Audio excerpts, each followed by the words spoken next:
Top 4 answers on the board. If People magazine had a sexiest president no longer alive issue, who'd be on the... JFK. JFK. Pass the play. We're gonna play, Steve.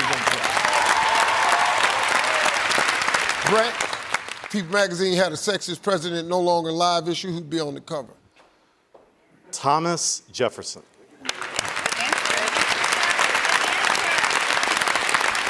Thomas Jefferson.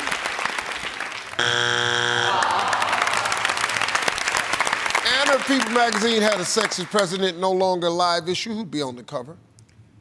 Bill Clinton. I don't know. Oh, he's alive. Oh, damn. He's alive. Poor Bill Clinton. Fair enough. Fair enough. My bad, man. All right, 2 strikes. Come on now, if it's there, we're still alive. If it's not there, the other family can steal and win. Abe Lincoln. Ooh, good one. Abe Lincoln.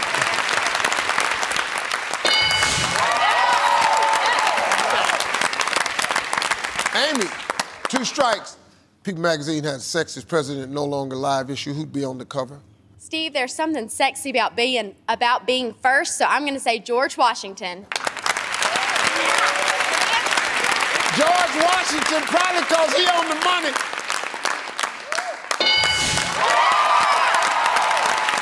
Well, Allie, we got 1 answer left. You can clear the board. If it's there, your family wins the game. I'm gonna say John Adams.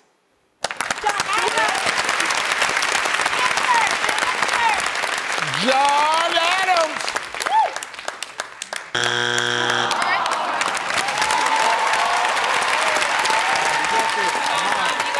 You know what it is? Family, I got 1 answer. You give me that 1 answer, your family steals, your family wins the game. Come on. People magazine had a sexist president no longer live issue. Who'd be on the cover? Ronald Reagan. Ronald Reagan.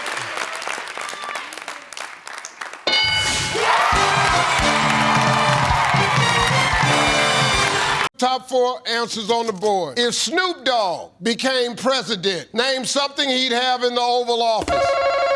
Brad. Marijuana. He'd have it in bowls. He'd have it in the desk drawers. All the plants would be weed. Marijuana!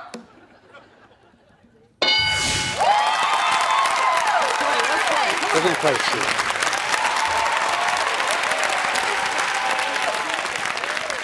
Lori, Snoop president, something he'd have in the Oval Office. A bunch of dogs. Like extra dogs. Snoop Dogg, gonna have a bunch of dogs.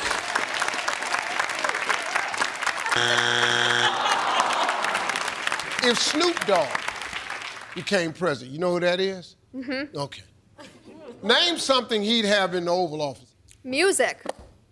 Music.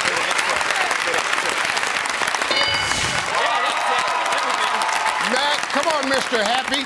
Snoop Dogg became president. Name something he'd have in the Oval Office. Well, I'm a man of God, but strippers.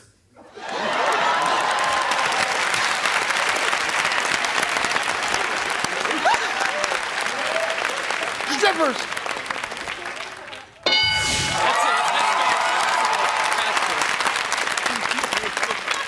One answer left, Monica. Come on, Mom. If Snoop Dogg became president, name something he'd have in the Oval Office. I would say he'd be having all his rapper friends in there with drinks. All of his rapper friends. One answer left. Brad, if it's there, your family wins the game. Also, Brad, if it's there, you're going to shock the world. But here we go, man. If Snoop Dogg became president, name something he'd have in the Oval Office. He'd have Willie Nelson.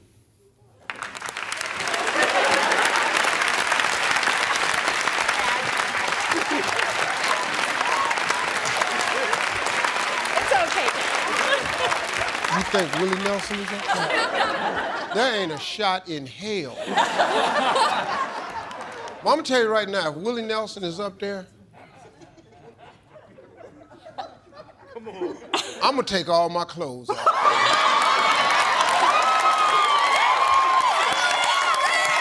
That's right. If Willie Nelson is on this board right now, I'm gonna tear my damn pants off. Willie Nelson!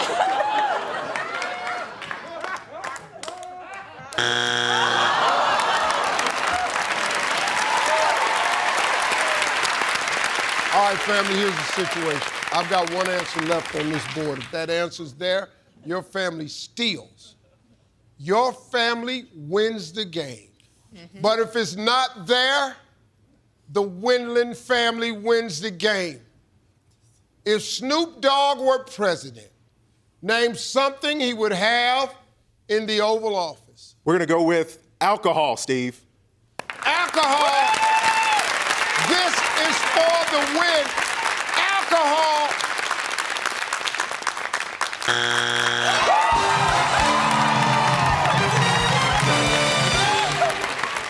Number 3.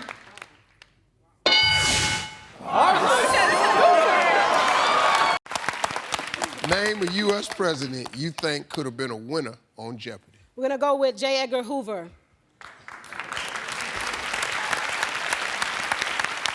He was smart. He was smart. Good answer. Smart. I'm the only one that don't see the problem with this answer right here. I'm the only one who ain't. Oh, y'all ain't gonna say nothing. You just want me to turn around and holler out J. Edgar Hoover. You want me to turn around and diss one of the presidents? That's what you want me to do?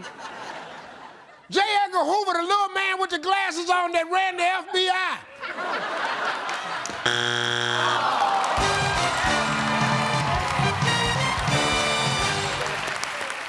You know what I love about y'all as an audience? Y'all such nice people. Because y'all was just trying to share. Steve.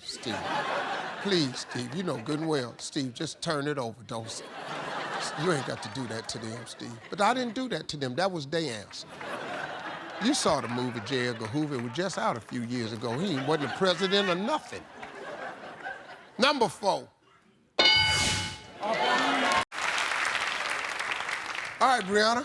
Besides Steve Harvey himself, name an actor you'd like to see play Steve Harvey in the Steve Harvey movie.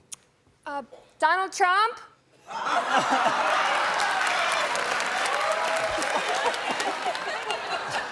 Right? Did you understand the question?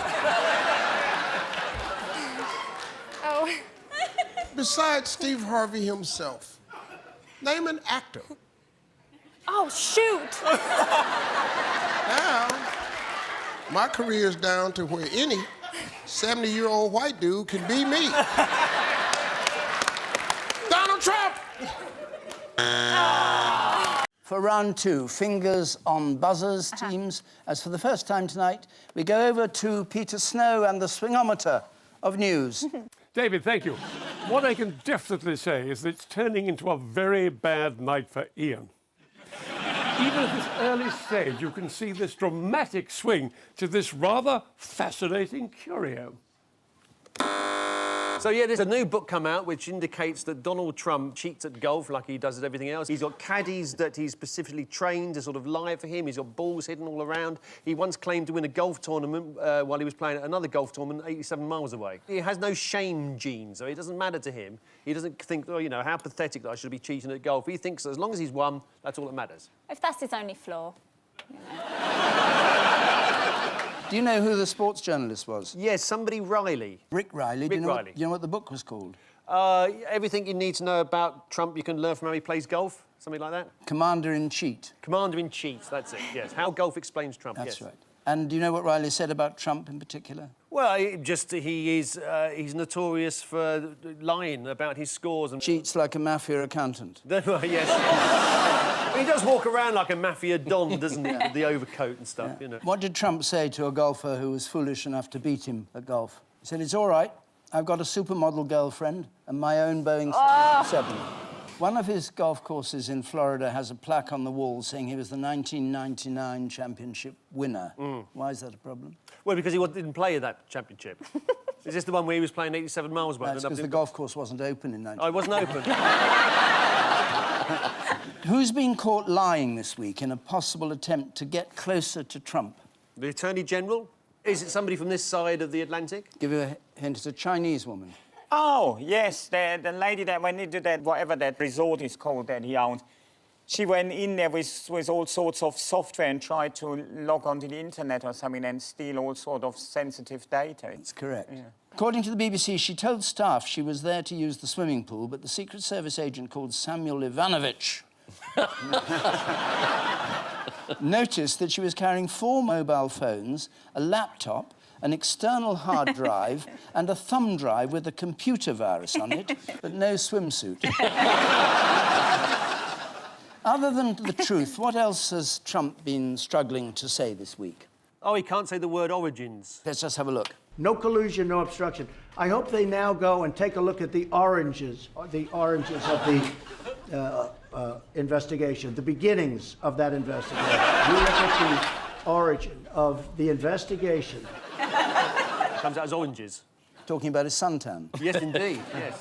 And maybe the colour of the suit he'll be wearing in a couple of years' time.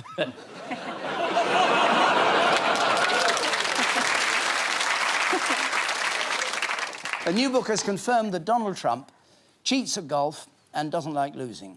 According to the author of the new book about Donald Trump's golfing habits, the president doesn't just cheat, he fudges and foozles and fluffs. And once he's sorted his hair out, he plays golf. Following the completion of the Mueller report, the Kremlin spokesman Dmitry Peskov mocked suggestions that Russia had colluded in the US elections. It's hard to find a black cat in a dark room, especially if it's not there. Although, as Donald Trump himself boasted, if anyone in a dark room can grab pussy, it's him. I'm not in touch with Vivienne Westwood. Right. Though I did get married in Vivienne Westwood, so... Did you? You know, yeah. Not, what, inside her? Karen Brady, off of The Apprentice, was at the Tory party conference. What was she wearing? I mean, what was she there for? Oh, yes. Well, I can tell you what she was wearing. You can say it was what one of those body illusion dresses that makes you look half the size you are. Yes, a Is that bodycon That's dress. the one. Oh. Yeah. Yes. Heard of that. Well, Sounds good. Really good, yeah. Try one next time. I will, yeah. Not that I'm saying you need to. No, not saying I want to. But I will. We can have a look at Karen Brady's bodycon dress. If you believed the bodycon there, you'd just call an ambulance, wouldn't you? Yes. Brady was there to introduce George Osborne. Do you know how she did that? George Osborne. Bill Clinton did Tony Blair once. Really? I mean, introduced him. Get your wife to do it now. That's the other thing at the conference. I think after Justine's performance in the Ed Miliband show, no wife is going to do it again, are they? Did anyone see that? She was told to kiss him. Oh, yeah, and she has to do it. Well, not even prostitutes have to kiss.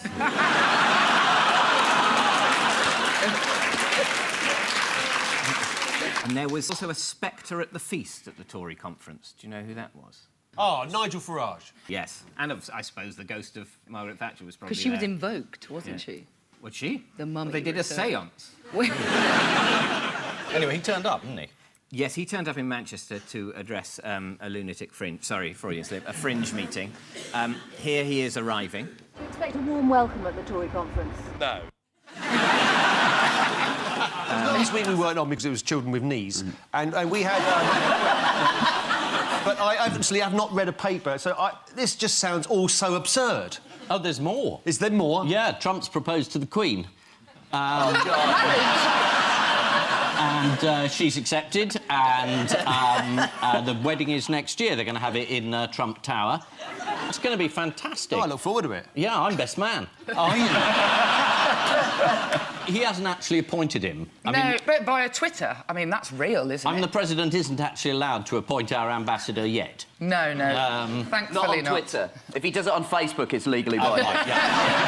So it was a late-night tweet from Trump. Do you remember roughly what it said? It said that many people think that Nigel Farage would make an excellent ambassador between the UK and the US or something That's along in the those sense of one. I responded to Donald Trump and I said, name them.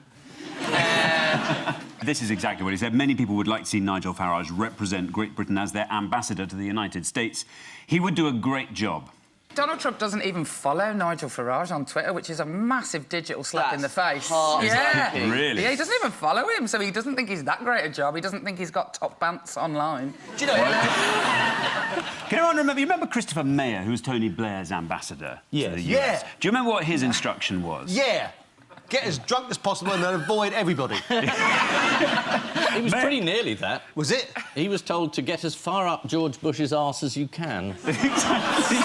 It was exactly. We want you to go. Is he allowed to use crampons? Is he? We want you to get up the arse of the White House and stay there. So that's the brief. Actually, maybe Nigel Farage is qualified. Well, Blair did it himself. He didn't actually need an ambassador. Now, who'd like to see a picture of Farage, quite possibly the happiest moment in his life? I think that's the door into Trump Tower. It is fantastic. Have you seen the pictures of inside? It's sort of late Gaddafi, the decor.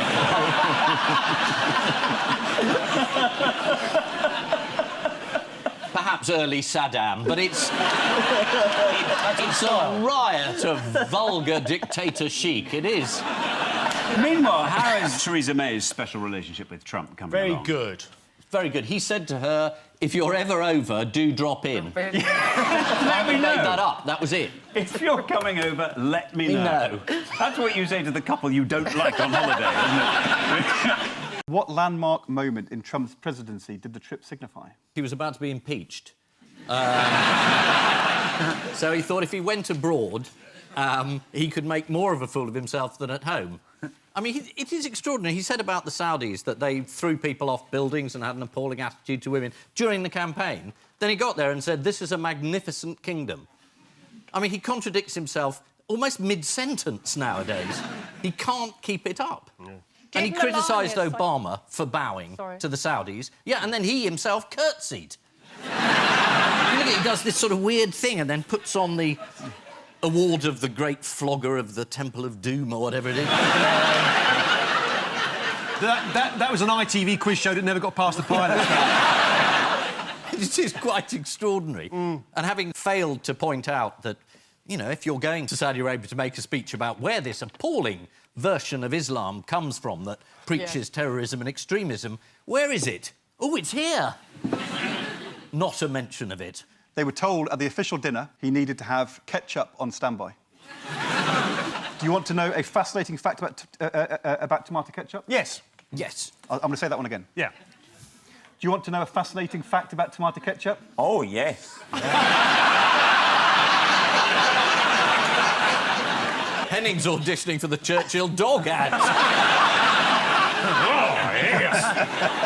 Well, as someone with Brexit looming, I'm a lot more amenable to advertising. What was Donald Trump's latest contribution to the health of Americans? He mused aloud whether it would be a good idea for people to inject disinfectant into themselves or to perhaps even drink it to clean out their lungs. I think he should be the first to volunteer. He later claimed that he was being sarcastic. There was a marvellous bit when he said, no, I was being sarcastic, I was talking to the reporters, and in fact I was looking straight at you, he said to a reporter. I was looking straight at you when I said this, and the reporter said, I wasn't there. I was just going to say, we ran a piece in Private Eye 3 weeks ago, which was meant to be a joke, saying that because bleach is very effective against the virus, perhaps you should put your head over a bowl of it and inhale it. And I just had no idea he was a subscriber. Well, that just is a gratuitous advert for Private Eye. Why isn't Ian allowed to come on and gratuitously publicise Private Eye? Well, as Paul says, he's got some very interesting ideas on how we might treat coronavirus that the experts might not have thought of. Supposing we hit the body with a tremendous, whether it's ultraviolet or just very powerful light. And I think you said that hasn't been checked, but you're going to test it. And then I said, supposing you brought the light inside the body, which you can do either through the skin or in some other way. Right, and then I see the disinfectant where it knocks it out in a minute, 1 minute, And is there a way we can do something like that by injection inside or... Oh, she just looks like every woman who's sat at the bus stop minding their own business and the weird, crazy guy just doesn't leave them alone. Like, her logic is just stare at the ground for long enough and maybe he'll go away. I can think of a good way of getting light into his body. I'd shove an angle-poised lamp right up the Oval Office. She's not completely blameless either, because she's given interviews in which she said that Donald Trump's business past, which involves various bankrupt casinos, has given him skills and insights that really help him understand the science in this case. Here he is saying goodbye to the first person to try injecting themselves with disinfectant. We'll do it. Okay. If you can remember back that far, this is the return to work of Boris Johnson on Monday. There's speculation as to how Boris's new son might affect his thinking on government policy. Well, if my experience of dealing with new babies is anything to go by, he'll be wanting to reopen the pubs within about 2 days. Speaker of the House, Sir Lindsay Hoyle, welcomed the news and said for Carrie and Boris, 2020 is certainly a year they will never forget. Although hopefully with enough therapy, the rest of us might. Who was the first president of America? Washington. Another two. No. Surprisingly not. No, he was probably the 15th. See? He was the first president of an independent United States of America, but there had been many presidents of the United States in Congress assembled, presidents of the Continental Congress of America. And the first one was called Randolph, Peyton Randolph. The second one was called John Hancock. Oh, Hancock, And yeah. what does John Hancock mean? Fingers on buzzers quickly, if you're an American. Oh, you got there, David. It means signature. Yes. I was just very alarmed when I first went to America and was told to put... I just heard you read John Hancock on the... What? Where? Just put your John Hancock down. Whoa. But that's what it means. They use it all the time. Well, it's the reason being is that on the Declaration of Independence they all signed it, and everyone went sort of, and that's me. Hancock came along. John Hancock. Hancock. It is. You can actually see it from space. But you're right. His is the big signature on the Declaration of Independence. So there you are. There were 13 others after Peyton, and then on 30th of April, 1789, George Washington was sworn in as the first president of the independent United States.